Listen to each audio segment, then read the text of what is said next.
tropa, ile-level up natin ang birthday celebration ng pinakamamahal nating si Faith. Kaya for today, magbabalik ang paborito nating balitaan na may masayang hulaan. Narito na ang Ulo ng mga balita!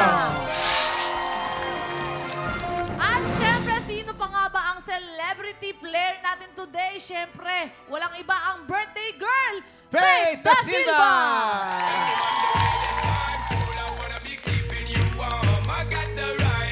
Nag-i-split ba yan, Kuya Kim? Nag-i-split ba yan? Happy Oo birthday! naman. Eto na nga. Alam mo na to, Faith. Meron tayong 3 tiktropa na may kanya-kanyang kwento. Kailangan mo lang hulaan at i-match ang headline na tumutukoy sa kwento nila. Silipin na natin ang mga headline. Narito na ang Ulo ng mga balita! Headline number 1, estudyante nagbebenta ng kalapate para may pambaon. Headline number 2, hinagis ng kalaro sa rice cooker, nasunog ang balat. Headline number 3, hopeless romantic na diskubre siya pala ang number 2. Ay! Headline number 4, excuse me po, high school student nalabak ng bully. Okay, remember Faith ha? Alam mo na itong larong to. 3 headline ay totoong kwento. Yung isa dyan, panggulo lang.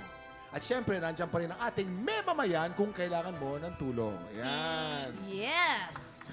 Sino sa tingin mo ang totoong high school student na napak ng bully? Ipuwestro mo na sila, Faith! Okay. Hey, Faith? Sa tingin ko si Pwede mo Zeus. silang kausapin. Si Zeus. Sa tingin ko si Uy. Zeus Collins yung ano. Ayun. High school student na napak ng bully. Feeling ko naman si Luis yung estudyante na nagbebenta ng kalapate para ano.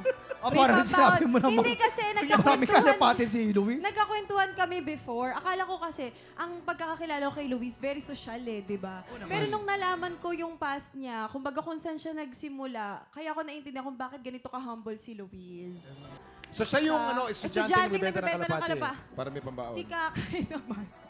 Sa rice cooker. Rice cooker. Okay. Ay, ikaw rin ang sunod. Ay, nako!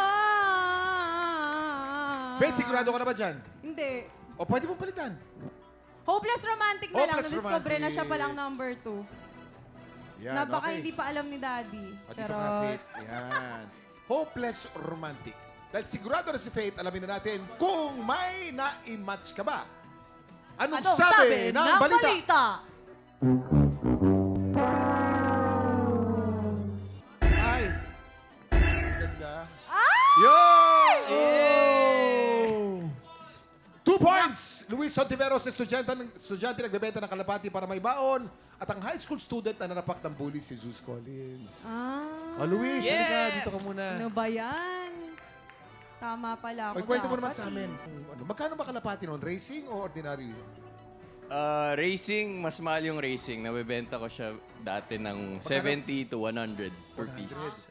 Nire-racket mo rin pala yun, Luis, ha? Oo, syempre. Grabe yung pagiging Okay, thank you, Luis. workaholic mo. Makikita ang kabuhayan. Kay Kuya Kim natuto. Galing. O, ito naman, tawagin naman natin si Zeus. Zeus, alika, Zeus. Si Zeus naman, yung high school student na nanapak ng bully. Grabe ka naman, Zeus. Grabe naman yun. Nakakatakot si Hindi, ganito Zeus. kasi yun. Oh. Merong isang Becky, tapos may problema siya sa pag-iisip. So, ako lang mag-isa habang nakatambay ako, nakita ko parang 7 o 8 silang mga lalaki. Parang pinagtitripan nila yon. Binabato nila, inaasar nila. So ako parang, nung nagalit yon yung Becky na yon, hinahabol sila. So takbuhan silang lahat. Tapos merong isang natira na nagtago sa kotse.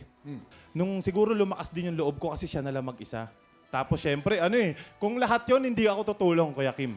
Pero dahil siya lang mag-isa, nakita ko, nandun ka, nagtatago ka. So pinuntahan ko siya, tapos bigla ko na lang siyang sinapak. As in, pagkasapak ko, sumenyas lang ako dun sa Becky, tapos takbo na ako. Baka balikan ako nung Parang ka nung superhero, pito. Oo, kumbaga sa bida talaga ako yung superhero nung Kuya Kim. Hindi ako So, nakatulog. Hindi ka nagpakilala. Hindi ako nagpakilala, nakamas ako nun eh. Galing. Pero Oo, sa mga bata po, wag mananapak. At Wag saka, mananapak. pigilan natin yung sarili natin maging bully. Si Kuya Kim lang ang pwede maging bully talaga. At ang binubuli ko po, sa lahat ng cast po ng TikTok lang, ang binubuli ko po si Faith lang naman po. Ako lang naman. Diba? Nagbubulihan silang dalawa, guys. O si Kakay naman. Kakay, halika. Thank you Ano so much ba kay yan? Sus na Dapat taga Kakay! Sabi ko sa iyo eh. Hinagis ng kalaro sa rice cooker, nasunog ang balat, nagkamali ka. Si Kitty ba yan? Hindi to si Kitty. So kasi may kalaro ako nung bata, tapos yun, syempre enjoy kami. Tapos nanonood ako sa TV. Tapos nakaupo ako sa parang inflatable na chair. So binuhat niya yung upuan. Pag ganun niya, dun, diretso ako sa rice cooker. Buti na lang, so di nandito Wala siya. namang ano. So may scar ka dito. Meron po akong scar dito. Pero medyo naglighten na siya. Thanks kasi pinaan agad ni Daddy.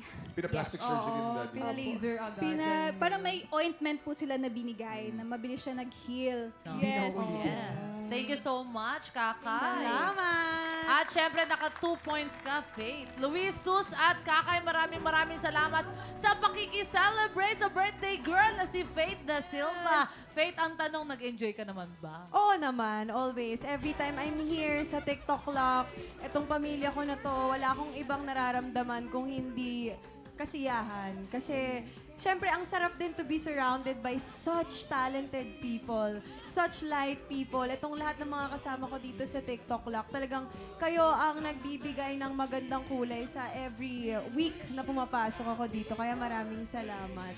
O Faith, kami naman ang magbibigay ng birthday wish namin sa iyo. Simulan natin kay Herlene. Herlene, go muna. Yes, Faith, wala na akong ibang pahahabain pang sasabihin sa'yo. Mahal na mahal kita at alam mo yan, ang dami kong natutunan sa'yo at maraming salamat kay Lord kasi nakilala kita. I Yes. love you. O ikaw naman. Yes, gusto ko lang talaga, wish ko talaga good health, tapos more project para sa'yo. Yes, Thank and you, peace Kuya. of mind. Siyempre. Yeah. ako naman, Faith, ang wish ko sa'yo sana yung salitang pahinga. Pero si Faith, kahit pagod si Faith, hindi namin nararamdaman yan. Hindi namin nararamdaman. Tapos Faith, salamat sa pagmamahal mo sa aming lahat. Alam ko ang happy ka, sinusuportahan namin yung happiness mo. We love you so much. Alin? Ako naman, Faith, bukod sa pagiging masipag mo sa trabaho, gusto kong sabihin sa'yo na idolo kita sa pagmamahal mo sa mga fans mo. Kasi alam ko yan, every time na umuwi ako, nakikita ko na talagang kahit sobrang late na pinupuntahan mo sila, hindi lang sa TikTok Lock, sa All Out Sundays at sa lahat. Kaya nakikita ko kung bakit mahal na mahal ka nila. And pagpatuloy mo yung mabuting puso mo at yung pananalig mo palagi kay God. Ang message ko naman sa iyo, alam mo, sa 4 years na kasama kita rito, kilala kita inside out. Yung kagandahan mo sa panlabas, yung kagandahan mo sa panloob, yung mga saltik mo, alam kong lahat yan. Ang dami nun! Dami nun! Daming salty! Marami. And of all my friends, isa ka sa pinaka-exciting, Faith. And I know, dahil sa ambition mo, dahil sa hirap ng trabaho mo, dahil sa pananalig mo sa Diyos, you'll achieve all your dreams. And I know that you'll be so successful, you'll be so wealthy, and you'll be so happy. At alam na alam ko, 2027, Miss Universe, Philippines Miss Universe. Yes! Group hug! Group hug! Group hug!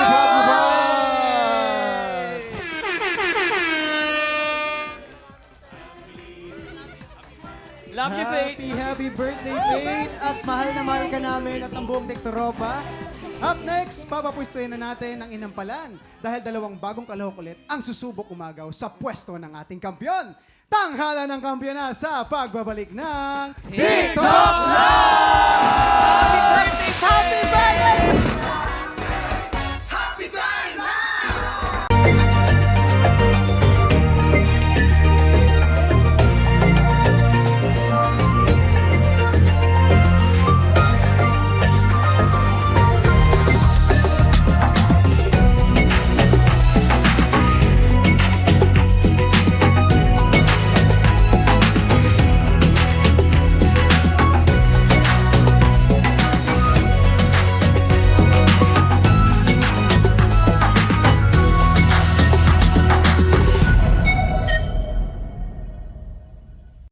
Tropa, pinanood mo hanggang sa dulo itong video na to? Very good ka! For more happy time, watch more TikTok Lock videos on our official social media pages and subscribe to GMA Network official YouTube channel.